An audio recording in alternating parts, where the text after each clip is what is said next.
जिल्ह्याचे अध्यक्ष प्रदीप दादा गारटकर, भाजपचे जिल्ह्याचे अध्यक्ष वाशीधर काळे, शिवसेनेचे तालुक्याचे अध्यक्ष रामभाऊ जामदार, आरपीआयचे बाळासाहेब चरवडे, महाराष्ट्र रिपब्लिकन पक्षाचे प्रमुख संजय भैया सोनवणे, आपले उमेदवार दत्तामामा भरणे, विधिमंडळातील माझे सहकारी अमोल मिटकरी, शशिकांत तरंगे, वैशाली नागवडे, शरद सुरेश गुले, योगेश जगताप, श्रीमंत ढोले, हनुमंतराव कोकाटे, प्रशांत पाटील, पायल देवकर, महेश शिंदे, साधना केकांत, दीपक जाधव, मारुती वणवे.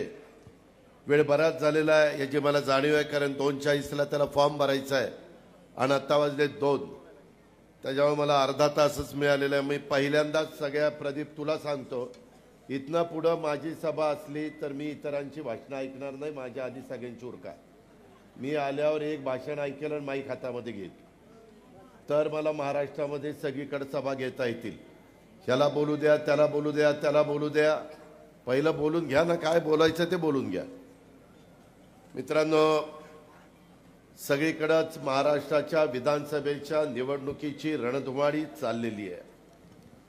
अजून उद्या परवा सुट्टी आहे. 28ला मी पण फॉर्म भरतोय बारामतीत, 29ला काही जण फॉर्म भरतील आणि मग छाननी होईल 30 तारखेला आणि 1-2 दिवस माघारीचे दिवस राहतील आणि दिवाळी 1, 2, 3 तारखेला आहे. खऱ्या अर्थाने प्रचाराला सुरुवात भाऊबीज झाल्यानंतर सुरू होईल, कारण दिवाळी शेवटी तुमचा माझा सगळ्या महाराष्ट्राचा, भारताचा आनंदाचा दिवस, आनंदाचा सण.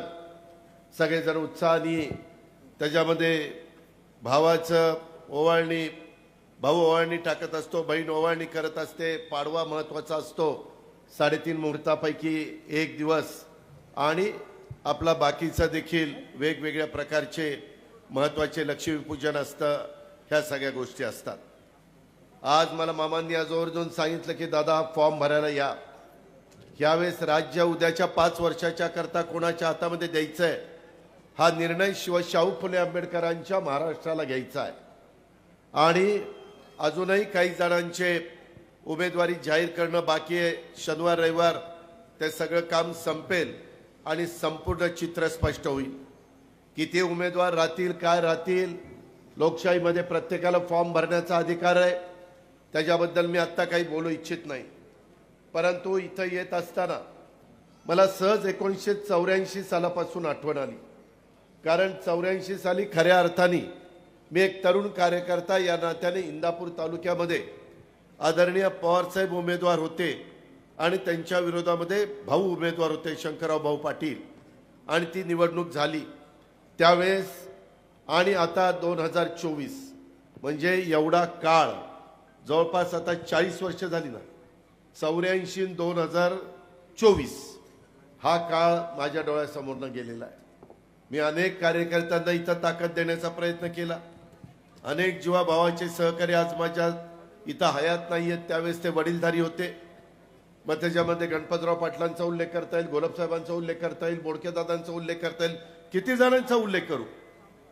बाबासाहेब पाटलांचा उल्लेख करता येईल, खूप जण की त्यांनी त्या काळात, जमाप्पा मोरेंचा उल्लेख करता येईल, बऱ्याच जणांचा उल्लेख करता येईल.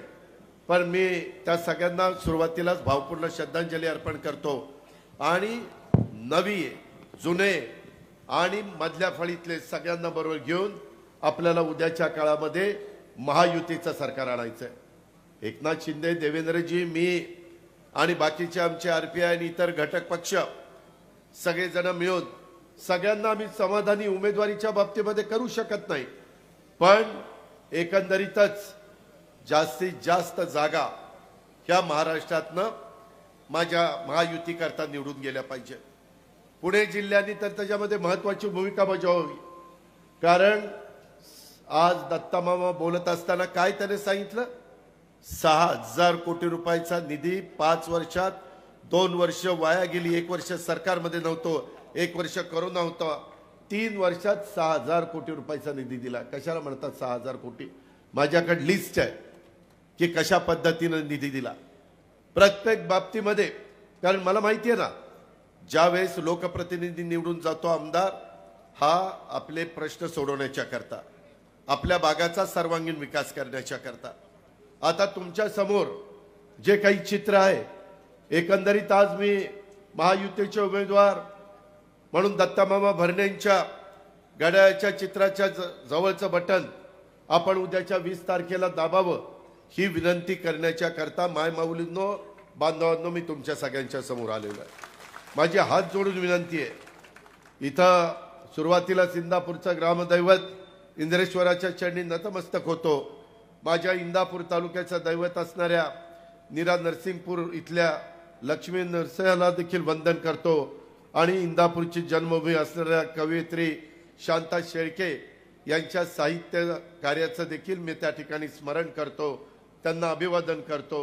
एकंदरीतच आज आमचे महाराष्ट्र रिपब्लिकन पक्षाचे संस्थापक अध्यक्ष संजय भैया सोनवणे यांनी आमच्याबरोबर काम करण्याचा जो निर्णय घेतला त्याबद्दल आज 23-24 जिल्ह्यामध्ये त्यांचं काम आहे.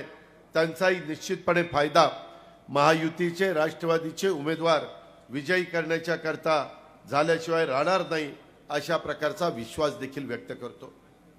मित्रांनो, एकंदरीतच सभा, आरोप, प्रत्यारोप, निवडणुका आल्यानंतर ते होणार.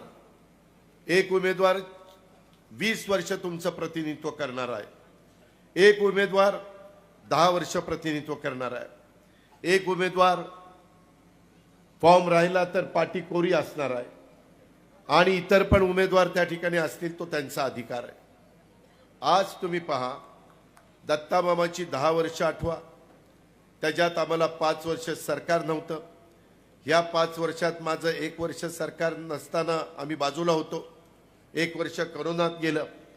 तरी देखील या 10 वर्षामध्ये दत्तामामांनी तुमचं प्रतिनिधित्व करत असताना माझ्या सणसरपासून इकडं बावड्यापर्यंत आणि सगळ्याच भागामध्ये तिकडं भिगवणपासून या सगळ्या भागामध्ये काय कामं केली ते आपण पाहिलं. हे मी का करू शकलो किंवा दत्तामामा का करू शकला की आम्ही सरकारमध्ये होतो. मध्ये काही राजकीय घटना घडल्या, त्याच्यातनं वेगळी काही समीकरणं बदलली. एकंदरीत ही समीकरणं बदलत असताना केंद्रामध्ये तिसऱ्यांदा नरेंद्र मोदी साहेबांच्या नेतृत्वाखालचं सरकार एनडीएचं आलंय. ते 5 वर्षाकरता तिथं राहणारे आत्ताच 6 महिने झाले.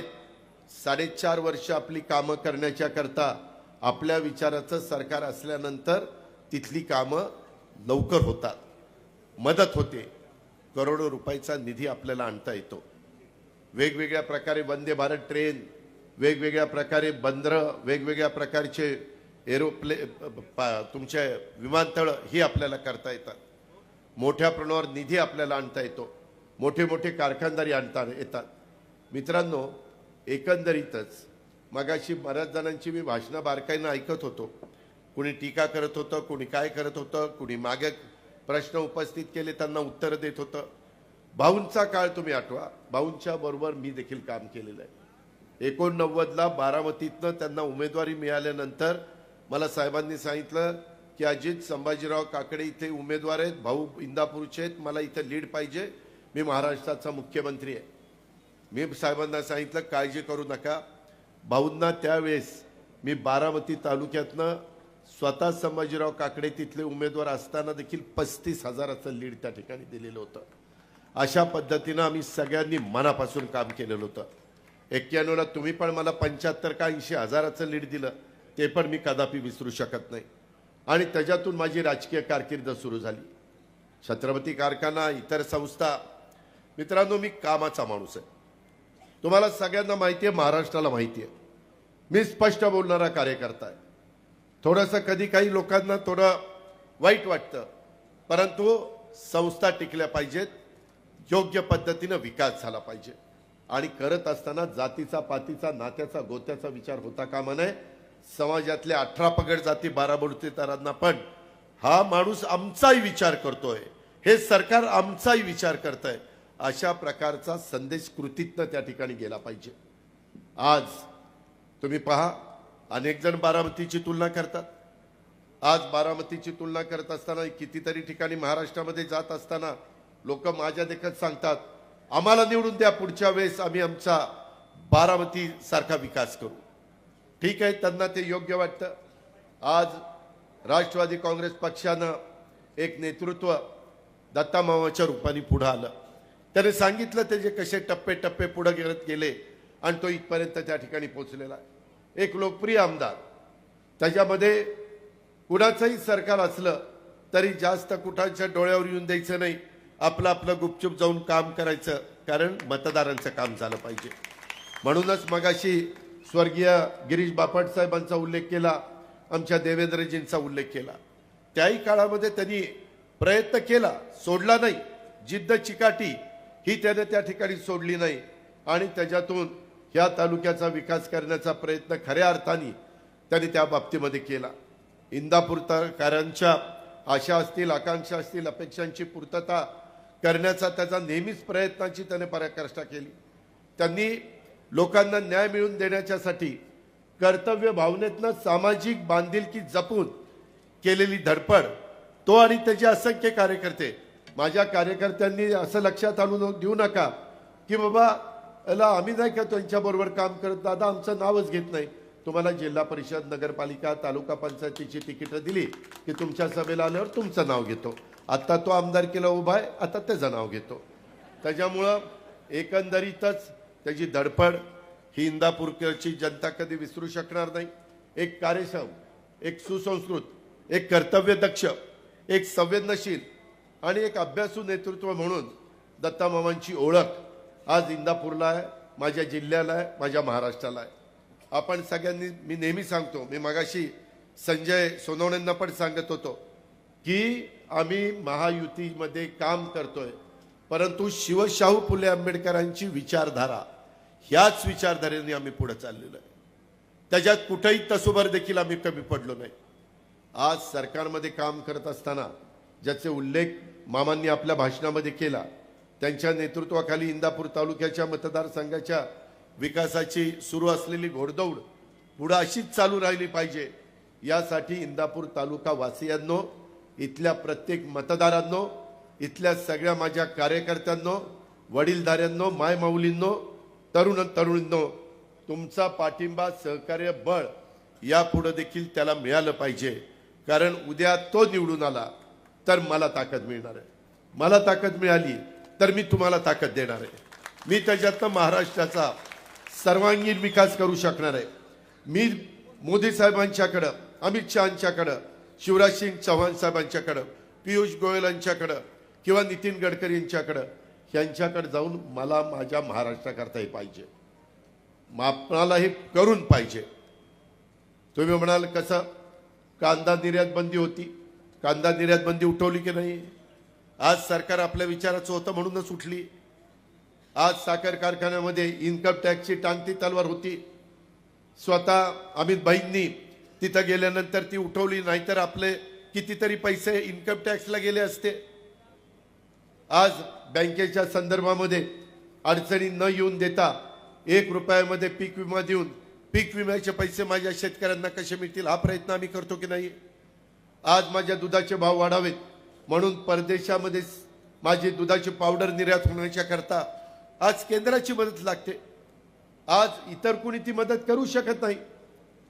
हे एकमेकावर अवलंबून आहे. इंदापूरकरांनो, त्याची जाणीव आपण ठेवा. शिक्षणाच्या संदर्भातल्या गोष्टी, किती गोष्टी मी तुम्हाला सांगू, ते जर चित्र बदलायचं असेल, आता आया बहिणी इतक्या बसल्या, इतके खोटारडी माणसं आहेत समोरची, विरोधक. अरे 10वा अर्थसंकल्प सादर करत असताना मी त्याच्यामध्ये माझी लाडकी बहीण योजना आम्ही एकनाथरावांनी, देवेंद्रजींनी आणली.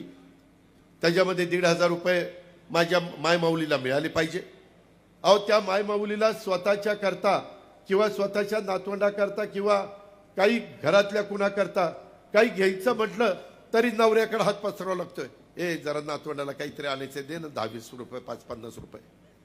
आता तिचे पैसे तिच्या अकाउंटला जातात. ती ठरवणार की माझ्याकरता काय केलं पाहिजे, म्हणजे तिच्या स्वतः करता. आज एवढ्या मायमाऊली मला भेटतात, इतके पत्र पाठवतात, इतके फोन येतात, मेसेज येतात की दादा आमचं चांगलं झालं. गरीबाला गरिबीची किंमत माहिती आहे, मोठ्यांना काय माहिती आहे? तोंडात सोन्याचा चमचा घेऊन जन्माला आलेल्यांना 1,500 रुपयाची किंमत काय कळणार आहे?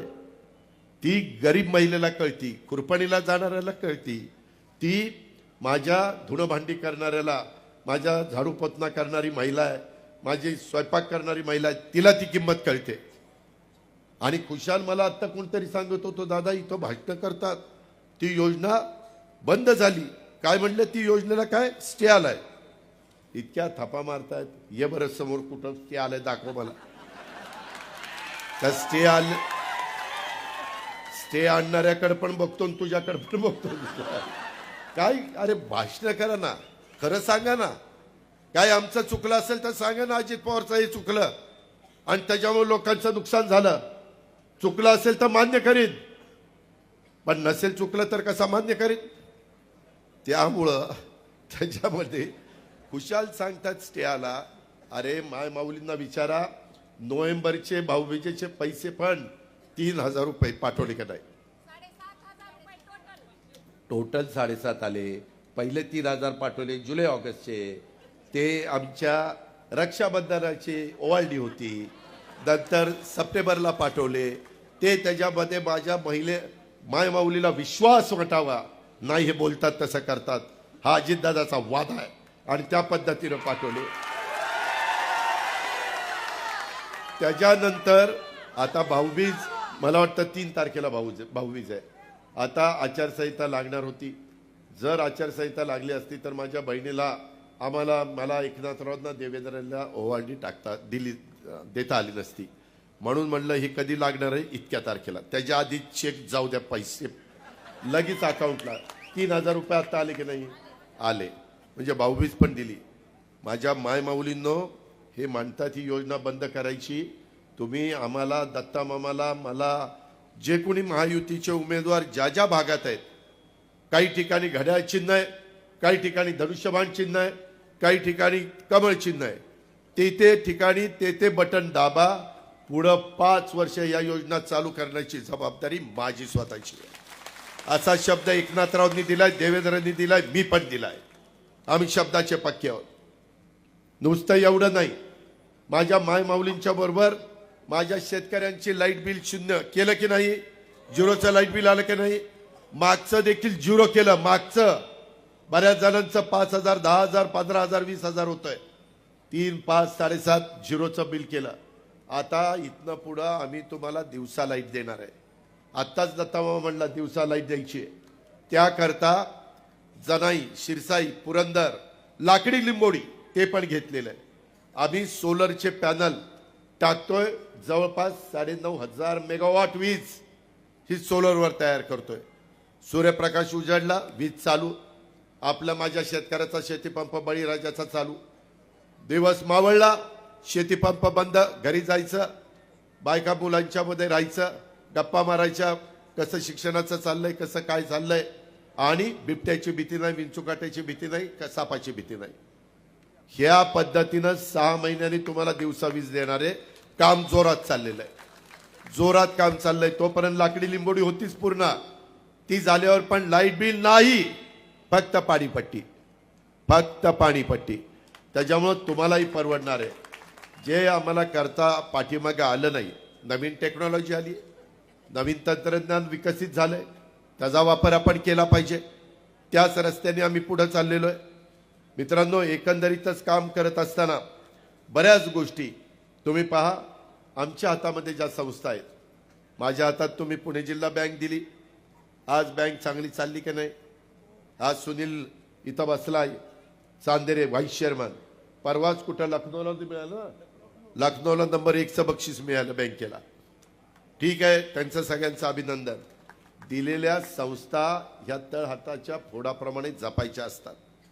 बँक चांगली चालली, जिल्हा परिषद चांगली चालवली. आता सध्या त्या ओबीसीला आरक्षण मिळालं पाहिजे म्हणून सुप्रीम कोर्टात केस चालू आहे, ती लवकर लागावी. कारण कार्यकर्त्यांना पण झेडपी सदस्य, तालुका पंचायत सदस्य व्हायचं असतं.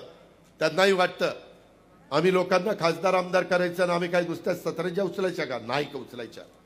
तुम्हालाही मिळालं पाहिजे.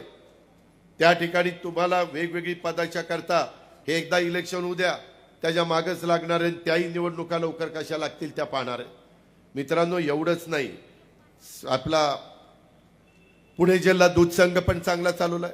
बारामती तालुका दूध संघ पण चांगला चालवलाय. संस्था चालवायला नेतृत्वामध्ये धमक आणि ताकद असावी लागते. ते येड्यागाबाळाचं काम नाही. तुमचा दूध गंगा दूध संघाची काय अवस्था आहे? वाट लागली. त्याच्यानंतर अमृत आलं. आता सॉरी अमूल आता अमूलनी तरी काहीतरी होईल. ते अमूल पण बंद पडलं, दूध गंगा पण बंद पडला. अरे काय संस्था चालवत आहेत? भाऊंनी लावलेलं कर्मयोगीचं रोपटं आज किती कोटी रुपये कर्ज आहे? 500 कोटीच्या वर कर्ज. अहो भाऊंनी बिन कर्जाचा कारखाना तुमच्या ताब्यात दिला, तुम्ही कर्जबाजारी करायला लागलाय. तुम्ही काय म्हणजे लाखाचे 12,000च करायला निघाला. ही मग त्याला निवडून देणार आहे का? याचा विचार करणार आहे का नाही? माझी बारामती बँक जाऊन बघा कशी चालली. आणि इंदापूर सहकारी बँक 30 सालांवर आहे. अरे काय तुमच्यात कर्तृत्व नाही, कशाचा गप्पा हाणता? तुम्हाला इंदापूर बँक चालवता येत नाही. माझा खरेदी विक्री संघ येऊन बघा आणि तुमच्या खरेदी विक्री संघाची काय अवस्था आहे, काय परिस्थिती आहे बघा ना. ती आमच्या कळसला वायनरी काढली. ते बिचारे गशी पाटील कधी दारूला शिवले नाही, तिथं वायनरी काढली. आणि तिथं वायनरी काढली. परत ती वायनरी काही चालू आहे का बंद आहे का कुठं नुसतं मडच उभं केलंय तिथं. अरे काय वायनरी, आमच्या इथली पण वायनरी बंद व्हायला लागली होती, पण आम्ही चालू ठेवली की नाही जाऊन बघा. Baramati agro, Baramati grape industry. शेवटी संस्था चालवता आल्या पाहिजेत. आज नीरा भीमा कारखाना काय भाव देतो?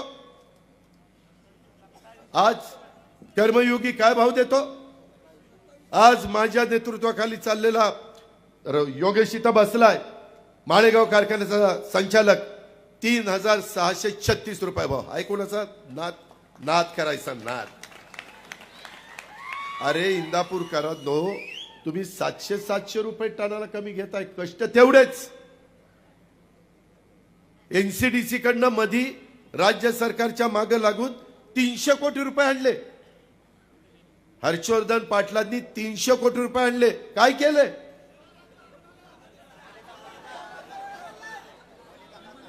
सगळं गोड गोड बोलून आमच्याकडनं, देवेंद्र फडणवीसांच्याकडनं, एकनाथरावांच्याकडनं, अमित शहाकडनं मंजूर करून घेतलं आणि सोयीचं आलं की गेला निघून.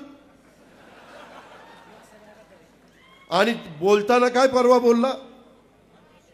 लोकसभेला पूर्वी मी प्रत्यक्ष काम करायचो, परंतु यावेळीच मी अदृश्य काम केलं.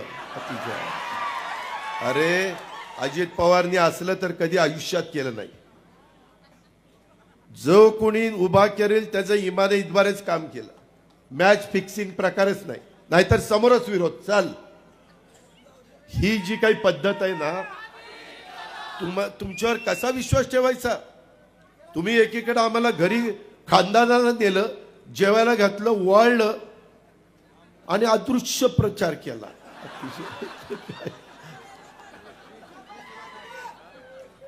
याला आता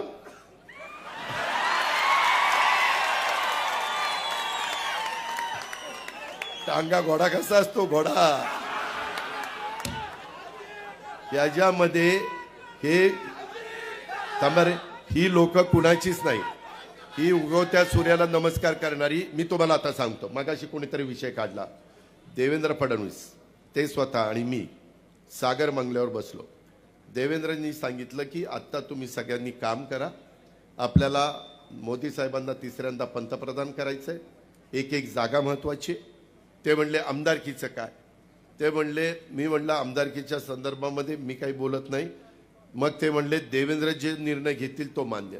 मी म्हणलं ठीक आहे, देवेंद्रजी घेतील तो निर्णय मान्य. मी हो म्हणलो, हर्षवर्धन पण हो म्हणला. आता निवडणुका जवळ आल्या. मध्ये 12 जागा भरायच्या होत्या, त्याच्यातल्या 7 जागा आत्ता भरल्या, 5 जागा राहिल्या. मला स्वतः भाजपच्या काही प्रमुख लोकांनी सांगितलं आम्ही त्यांना तिच्यामध्ये घेणार आहोत, परंतु थांबायची तयारीच नाही. सारखं कुणीतरी नाही आपल्याला थांबून कसं चालेल, काय चालेल. ते त्यांच्या पक्षाने काय करावं त्यांचं झालं. भाजप सोडून दिला आणि आता त्या राष्ट्रवादीमध्ये पवार साहेबांच्या पक्षामध्ये गेले. सारखं दलबदलू कोण तुमच्यावर विश्वास ठेवणार आहे? एकदा तुम्ही गशी पाटलांच्या वेळेस उमेदवारी नाही मिळाली म्हणून अपक्ष उभा राहिला. त्यावेळेस सांगितलं की आम्ही सूतगिरणी काढणार आहोत. बावड्यामध्ये गेलं की यादी करा, लाखेवाडीला यादी करा, किती घ्यायची, जंक्शनला यादी करा, वालचंदनगरला यादी करा, बर्नेवाडी, अंतुर्न, माझं सणसर, सगळीकडे याद्या. आणि मुलांना नोकऱ्या नव्हत्या, लोकांनाही वाटलं आता सूतगिरणी. 95ला इंदापूरकरांना नीट आठवा, झाली सूतगिरणी. किती वर्ष झाली? 15 ही जवळपास 25, 40 वर्ष झाली. नाही, 30 वर्ष झाली. ती 29 वर्ष झाली. 29 वर्ष झाली. तुम्ही किती फसवाफसवी कराल रे? आज ह्या पद्धतीनं तुम्ही करोडो रुपये माझ्या इंदापूर तालुक्यातल्या जनतेला कमी देता. छत्रपतीनं पण भाव 3000 दिला, पण ॲट ए टाइम एका वेळेस दिला, 2-3 टप्प्यामध्ये दिला नाही. कशाचे? सूतगिरणीचे. हा, तेव्हा आता सूतगिरणीचे पैसे दिले नाही, व्याजासकट वसूल करायला पाहिजे. हे जे प्रकार आहेत ना, विश्वासार्हता तुमची काय? आज तुम्ही 4-4 वेळेला निवडून जाता. तुम्ही त्या ठिकाणी नीरा भीमा कारखाना अडचणीत आणलाय. मी मगाशी सांगितलं त्या सगळ्या संस्था अडचणीत आणल्या. सूतगिरणी तर उभी केलीच नाही. शिक्षण संस्थेची पण चौकशी लागली. मला आता माझे एक सहकारी सांगत होते, दादा इंदापूर अर्बन कोऑपरेटिव्ह बँकेला 10 लाख रुपये आरबीआयने दंड केला. गेल्या वर्षी वाटतं दंड केला. का केला? काहीतरी चुकीचं होतं म्हणून केला. शिक्षण संस्थेची आता चौकशी लागली. अरे असं करून नाही राजकारण होत. लोकांची कामं करावी लागतात, विकास करावा लागतो. या 10 वर्षातला दत्ता मामा भरणेंच्या नेतृत्वाखाली झालेला इंदापूरचा विकास आणि हर्षवर्धन पाटलांनी त्याच्या आधी 20 वर्षाचं केलेलं काम, तुम्ही तर सत्तेमध्ये होता. सातत्याने तुम्ही मनोहर जोशी आणि त्या नारायण राणे मुंडे साहेबांच्या सरकारमध्ये होता. पुन्हा 99ला पण तुम्ही सरकारमध्ये आला, 2004ला आला, 2009ला आला. सतत सत्तेमध्ये असताना पण तुम्हाला पूर्ण जिल्हा मी बघत होतो, फक्त तुम्हाला इंदापूर तालुका बघायचा होता. त्याच्यामुळे कितीतरी विकास इथं व्हायला पाहिजे होता. मी माझा बारामती तालुका बघून जिल्हा बघत होतो की नव्हतो?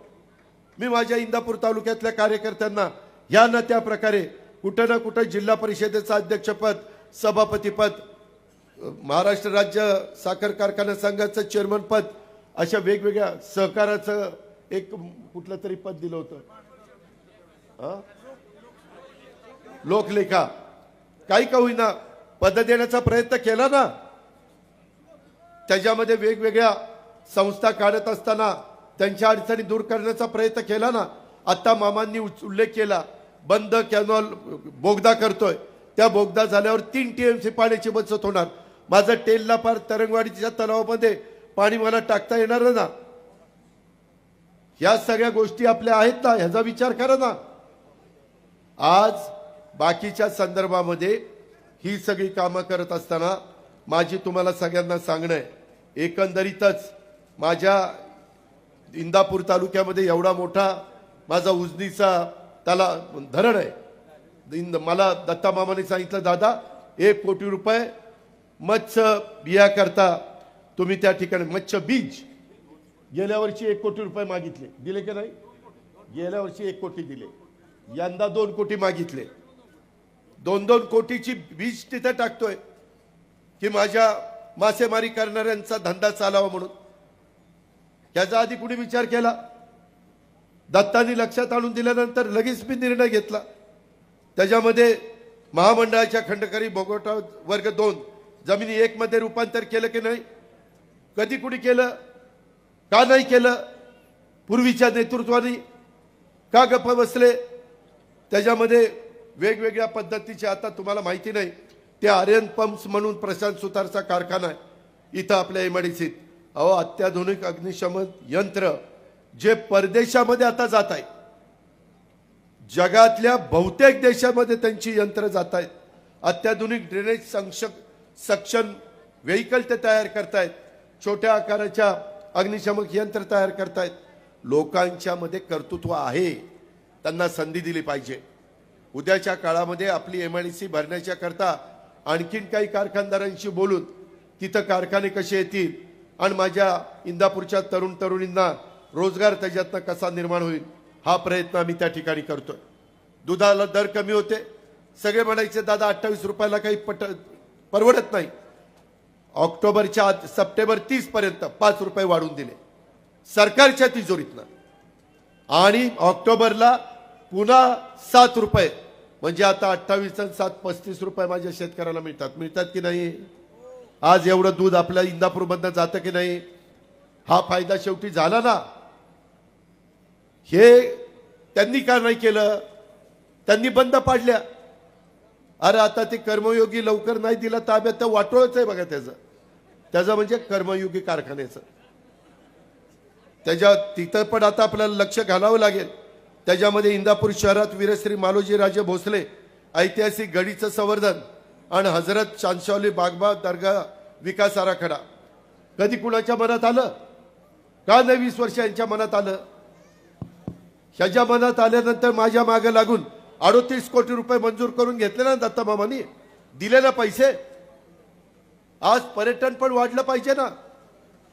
त्याच्यामध्ये मला आठवतंय प्रदीप गारटकर त्याचं एक ऑपरेशन का काय झालंय, त्याला खुर्चीवर बसव.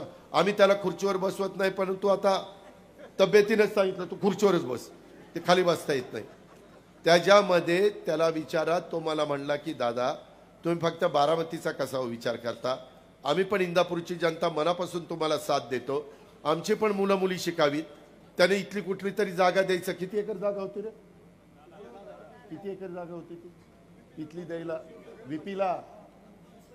ती नाही, तुम्ही देणार 30 का 35 एकर. तिथं विरोध केला मी. माझे 65 एकर जागा विकत घेतली. तिथं शिक्षण संस्था काढली की नाही?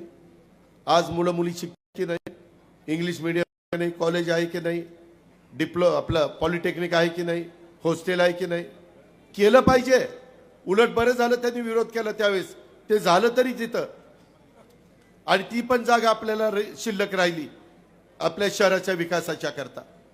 आता मगाशी दत्ता मामांनी सांगितलं एवढा मोठा पूल, अशी चर्चा करत करत मी 382 कोटीचा पूल मंजूर केला आणि खुशाल म्हणतात की त्याच्यामध्ये काय ह्याची काही गरज नव्हती. अरे कशाची काय गरज नव्हती? लोकांचं जेवढं दळणवळणाचं साधन, माझी इंदापूरची बाजारपेठ त्याच्यात तर वाढणार आहे. मला संजय मामा म्हणला दादा करमळ्याची लोक आता जास्त इंदापूरला जाती. फायदा शेवटी इंदापूरचा आहे ना. अहो आता बॅकवॉटरवर पण मी एवढा मोठा एक प्रकल्प मंजूर करतोय. सोलापूरच्या कलेक्टरची चर्चा मी केलेली आहे. आणि त्याच्यामध्ये पर्यटन, इथं वेगवेगळ्या प्रकारचे पक्षी पाहायला लोक येतात, फ्लेमिंगो, त्या सगळ्याच्या मध्ये खूप सुंदर माझा प्लॅन आहे. तुम्ही उद्याच्या निवडणुकीमध्ये तिसऱ्यांदा दत्ता मामाला निवडून द्या. तिथं एवढं पर्यटनाचं सगळे चित्रच बदलून टाकतो. मी शब्दाचा पक्का आहे. मी मंजूर केलेलं आहे. फक्त आता पुढं त्याच्या संदर्भातलं टेंडर काढायचं आहे. आपण खूप काही, आता मला 7 टर्मचा अनुभव आहे ना. मी बरेच उन्हाळे पावसाळे पाहिलेले आहेत. त्याच्यावर तुम्ही काही काळजी करू नका. त्याच्या संदर्भात माझ्या वेगवेगळ्या ठिकाणी नदीचे बॅरेजेस, नदी आता सध्या मी केटीवेरच्या बद्दल मामांनी मी मंजुरी केलेली आहे. परंतु काही केटीवेरचं रूपांतर मला बॅरेजेसमध्ये, जसं माझा उद्धटचा बॅरेज आहे आणि खाली एक माझ्या सांगवीच्या पलीकडे एक बॅरेज आहे सोमनथळीचा, त्या पद्धतीनं वेगवेगळ्या ठिकाणी आपल्याला बॅरेजेस टाकायचे. का तर त्याच्यातून मला पाण्याचा प्रश्न सोडवायचा. मगाशी त्याने सांगितलं त्याही संदर्भामध्ये तुम्ही काळजी करू नका. आता काही गोष्टी मी उघड करत नाही, परंतु मामांनी जी इच्छा प्रदर्शित केलेली आहे, कुठून पाणी आणायचं, कशा पद्धतीने आणायचं, ती जबाबदारी माझी. त्याबद्दल तुम्ही काळजी करू नका. माझं देवेंद्रचं बोलणं झालेलं आहे. माझं त्याच्यामध्ये आमचा राहुल कुल पण त्या मीटिंगला होता. त्याच्यावर ते पण मी काम तुमचं त्या बाबतीमध्ये करून देतोय। त्याच्यामध्ये तालुक्यातल्या दगडवाडी येथील नंदिकेश्वर देवस्थान, भाणगाव येथील म्हसोबा देवस्थान, रुईचं बाबीर देवस्थान या सगळ्याला आपण निधी देण्याचं काम केलं। बऱ्याचदा मागच्या वेळेस माझ्या अल्पसंख्याक समाजाने आम्हाला साथ दिली नाही। मला त्यांना आवर्जून सांगायचं, बाबांनो, ह्या काळामध्ये महायुतीच्या सरकारच्या माध्यमातून मी माझ्या मागास अल्पसंख्याक समाजाला खूप काही देण्याचा प्रयत्न त्या ठिकाणी केलेला आहे। अरे ती तर खूप आहेत, आता 2:40 होत आले, पहिल्यांदाच भाषणं जास्त केली, मला बोलायला वेळच नाही दिला, काय करतोस आता। त्याच्यामध्ये या सगळ्या गोष्टी करत असताना माझं तो आता कुणाला दिलं मी, ते अल्पसंख्याकाचं कुणाला वाचायला दिलं होतं,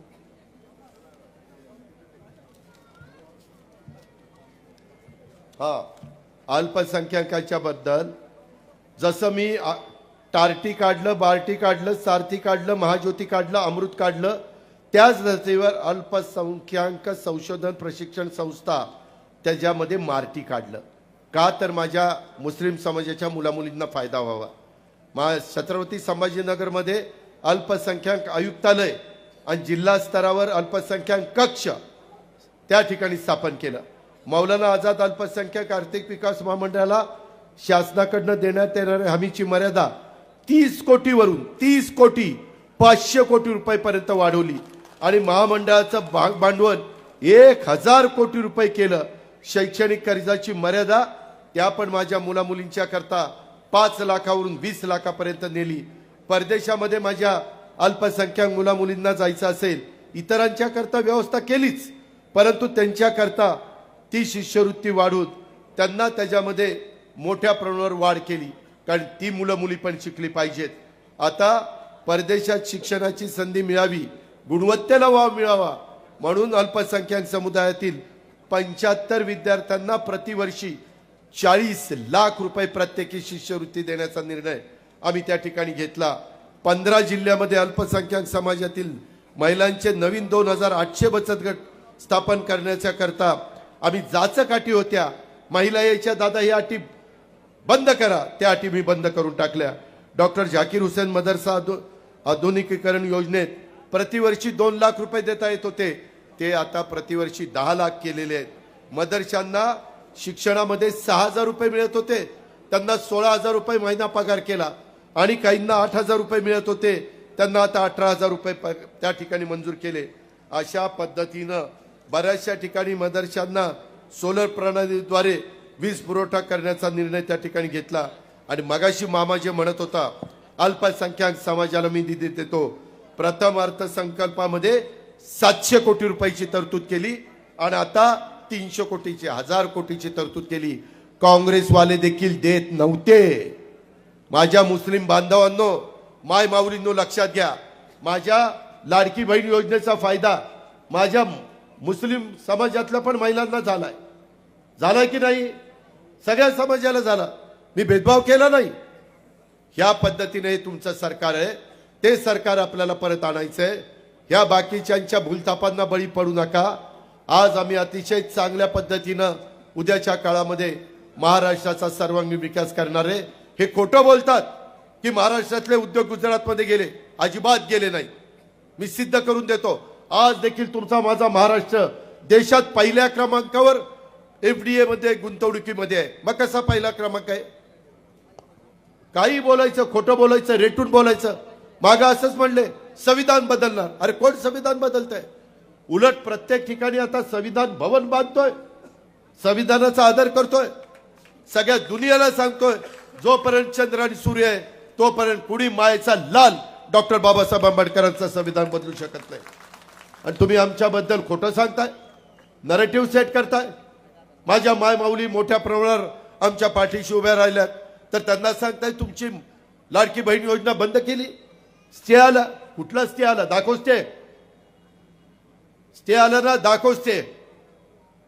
उदे हे दूध का दूध, पाणी का पाणी, हे जे काही प्रकार चाललेले आहेत हे प्रकार बंद झाले पाहिजेत। माझी आपल्याला सगळ्यांना विनंती आहे की नाही, हायकोर्टाचं आता बघा, हे हायकोर्टाचं खंडपीठ आपण नाही पुण्याचं त्याच्यामध्ये बारामतीला सेशन कोर्टात तुम्ही सगळे वकील आणि बाकीचे जायचा. मी बारामतीच्या सेशन कोर्टामध्ये तुम्ही येत असताना ते बंद करून इथं मंजुरी देऊन इथलं काम सुरू केलं. मी असा हे केलं नाही की कशाला, इथंही लोकांची सोय झाली पाहिजे, इथल्याही वकिलांची सोय झाली पाहिजे. शेवटी स्वतःपुरतं बघून चालत नाही.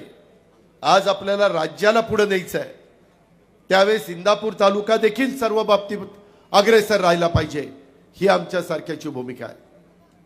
आणि कदाचित माझ्यावर टीका करतील की अजित पवारांनी सोमेश्वरचा उल्लेख केला, 3571 रुपये भावाचा, 3636 माळेगावचा. छत्रपतीचा भाव कमी आहे त्याच्याकरता मी बारकाईनं लक्ष घातलेलं आहे. आत्ता 3000 रुपये दिला. काही अडचणी मधल्या काळामध्ये आल्या, त्या अडचणीतनं बाहेर काढण्याचं काम माझं चाललेलं आहे. मी मागे असा सोमेश्वर कारखाना अडचणीत आला होता, मी बाहेर काढला आणि आज राज्यामध्ये पहिल्या 5 क्रमांकावर आणून ठेवलाय. मला थोडासा वेळ द्या, मी छत्रपती सहकारी साखर कारखाना पण पहिल्या 10 मध्ये आणून दाखवलं नाही तर म्हणेल ते ऐकीन. पण आज मी कमी पडलो, मी कबूल करतोय. ज्याच्यात मी कमी पडलो ती कबूलच आहे मला, पण मी दुरुस्त करणार आहे. ती दमकन ताकद माझ्यात आहे. जिल्हा बँक आपल्या ताब्यात आहे. राज्य सहकारी बँकेकडे मी जाईल. अजून केंद्र सरकारकडे अमित शाह साहेबांच्याकडे जावं लागलं तर मी जाईल. मी काल होतो ना दिवसभर त्यांच्याकडे.